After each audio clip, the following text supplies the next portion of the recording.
என்று கேட்டதற்கு இல்லை என்று ஒற்றை வார்த்தையில் அதிரடியாக பதிலளித்துள்ளார் ஜெலன்ஸ்கி. போர் தொடங்கி 4 ஆண்டுகள் ஆகிவிட்டதால் உக்ரைன் மக்கள் சோர்ந்து போய்விட்டார்கள் என்பதை ஒப்புக்கொண்ட அவர், சமாதானம் என்ற பெயரில் ரஷ்யா கேட்பதையெல்லாம் கொடுக்க முடியாது என்று திட்டவட்டமாக கூறியுள்ளார்.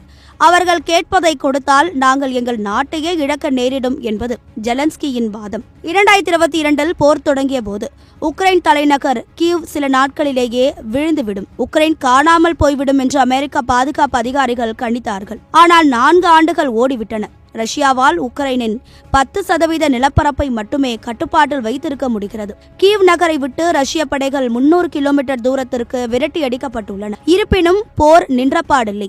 5வது ஆண்டில் போர் அடியெடுத்து வைக்கும் இந்த நேரத்தில் ட்ரம்ப் எடுக்கும் முடிவுதான் உக்ரைனின் எதிர்காலத்தை தீர்மானிக்கப் போகிறது. அமெரிக்காவின் உதவி இல்லாமல் உக்ரைனால் இனியும் தாக்குப்பிடிக்க முடியுமா என்பதுதான் இப்போது உலக அரங்கில் இருக்கும் மிகப்பெரிய கேள்வி. ரஷ்யா உக்ரைன் போர் தொடங்கி 4 ஆண்டுகள் முழுமையாக முடிந்துவிட்டன.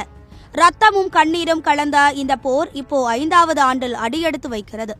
இந்த சூழலில் உக்ரைன் அதிபர் ஒரு முக்கியமான உருக்கமான கோரிக்கையை அமெரிக்காவிடம் வைத்துள்ளார். உக்ரைன் அதிபர் விளாடிமிர் ஜெலன்ஸ்கி அமெரிக்க அதிபர் டொனால்டு ட்ரம்பை பார்த்து நேரடியாக ஒரு வேண்டுகோளை விடுத்துள்ளார். தயவு செய்து எங்களை விட்டு விலகி விடாதீர்கள், எங்கள் பக்கம் நில்லுங்கள் என்று கூறும் நிலைக்கு உக்ரைன் தள்ளப்பட்டுள்ளது.